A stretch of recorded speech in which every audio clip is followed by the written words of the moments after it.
बिस्मिल्लाहिर्रहमानिर्रहीम। अस्सलाम वालेकुम students and viewers. Sir Zafar YouTube के जी ट्यूटर चैनल से इंग्लिश ग्रामर में हमारा टॉपिक है आज इंशाअल्लाह ताला अज़ीज़ पास्ट इंडेफिनिट टेंस। इससे पहले स्टूडेंट मैंने आपको present indefinite, present continuous, present perfect और प्रेजेंट परफेक्ट कंटिन्यूअस के टेंसेस समझाए। उम्मीद करते हैं कि हमारी वीडियो से आपको इस्तेफ़ादा हो रहा होगा। आज हमारा टॉपिक है पास्ट इंडेफिनिट टेंस। स्टूडेंट, अगर आप किसी चीज़ को समझना चाहते हैं तो उसके स्ट्रक्चर को और उसकी रूट को समझ जाया करें, बस बड़ा आसान हो जाता है सारे का सारा मामला। तो आज के हमारे इस टेंस में सबसे पहली बात तो ये है कि जुमले की जो उर्दू सेंटेंसेस हैं उनकी अलामतें क्या हैं। जैसा कि मैंने आपको प्रेजेंट डेफिनेट में बताया था कि जुमले के आखिर में ता है, ती है वगैरह के अल्फाज आते हैं।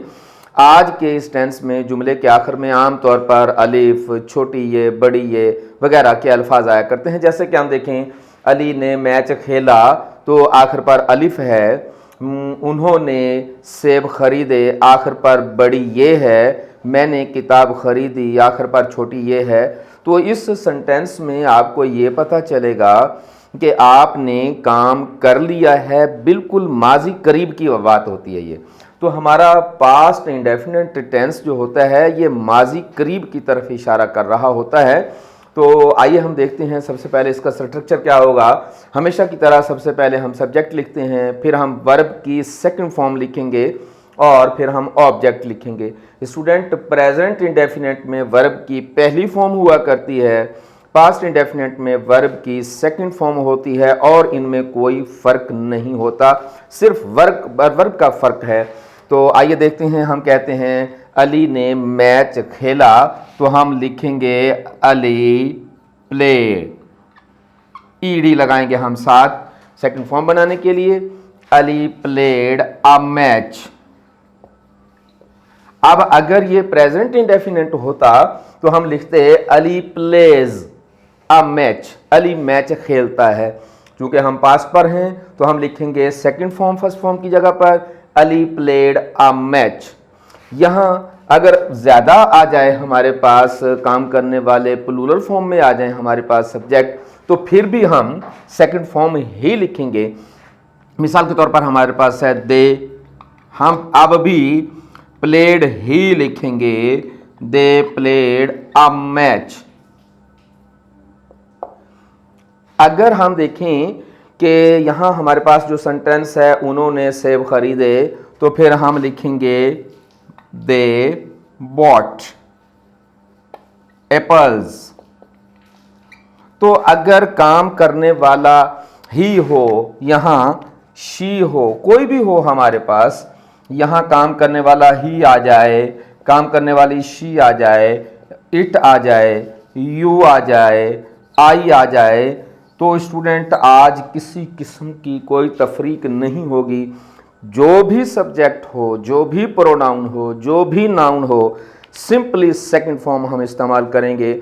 आप जानते हैं स्टूडेंट कि जब हम प्रेजेंट इंडेफिनिट की बात कर रहे थे तो काम करने वाला अगर ही, शी या कोई वाहिद नाम होता था तो हम फर्स्ट फॉर्म के साथ एस या एस का इजाफा करते थे, और काम करने वाली जो फॉर्म है प्लूरल फॉर्म में होती, यू, दे, आई वगैरह, तो फिर हम वर्ब की सिंगल पहली फॉर्म ही इस्तेमाल करते थे।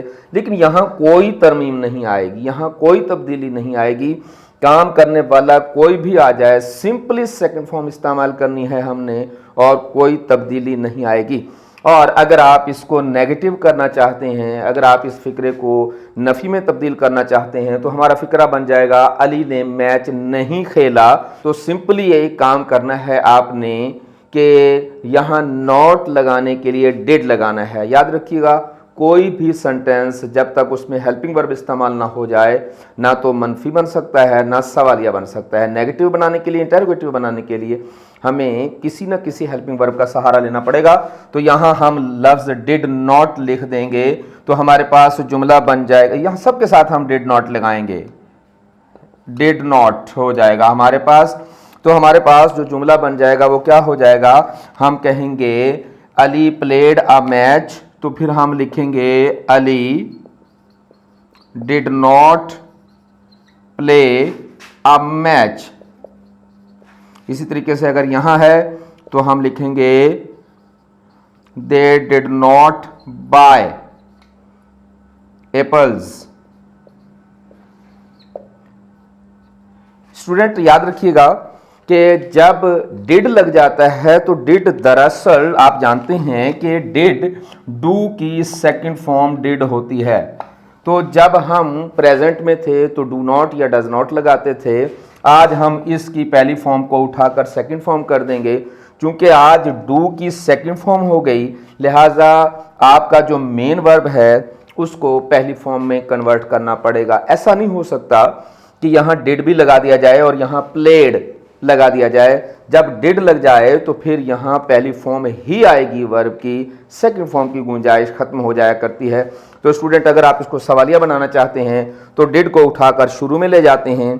तो हम ये जुमला लिखेंगे, हम कहेंगे did Ali play a match. इसी तरीके से यहां भी हम लिखेंगे डिड दे बाय एप्पल्स। तो अगर जुमले में सवालिया कॉन्सेप्ट मौजूद हो तो प्रेजेंट में डू या डज शुरू में ले जाते हैं, पास्ट में डिड को शुरू में ले जाते हैं। डू, डज, डिड तीनों में वर्ब की पहली फॉर्म ही इस्तेमाल होती है, ना कोई एस या एस का इजाफा हुआ वहां और ना यहाँ सेकंड फॉर्म इस्तेमाल हो सकती है। तो आप सिंपली पहली फॉर्म इस्तेमाल करेंगे। और अगर आप यहाँ वाई, वेयर, विच वगैरह लगाना चाहते हैं तो जुमले के शुरू में आ जाएगा। तो हमारा जुमला बन जाएगा why did Ali play a match. Ali ने मैच क्यों खेला, लेकिन डिड का जो है स्मॉल कर देंगे, इसके डी को कैपिटल नहीं आ सकता। तो इसी तरीके से यहाँ अगर आप इसको वाई वगैरह लगाना चाहते हैं तो हम लिखेंगे why did they buy apples. उन्होंने सेब क्यों खरीदे। तो स्टूडेंट्स ये था हमारा छोटा सा टॉपिक आज। उम्मीद करते हैं कि हमारी अंग्रेज़ी की ये क्लासेस आपको अच्छी लग रही होंगी। अपने दोस्तों को ज़रूर बताया करें और प्रेस किया करें बेल का बटन सब्सक्राइब करते वक्त, और इसको शेयर करें, लाइक करें। और स्टूडेंट्स अगली वीडियो के साथ हाज़िर होंगे, तब तक अपना बहुत ख्याल रखिएगा। इंशाअल्लाह ताला अज़ीज़ अगली वीडियो होगी हमारी पास्ट कंटिन्यूअस टेंस। तो अपना ख्याल रखिएगा। वस्सलाम।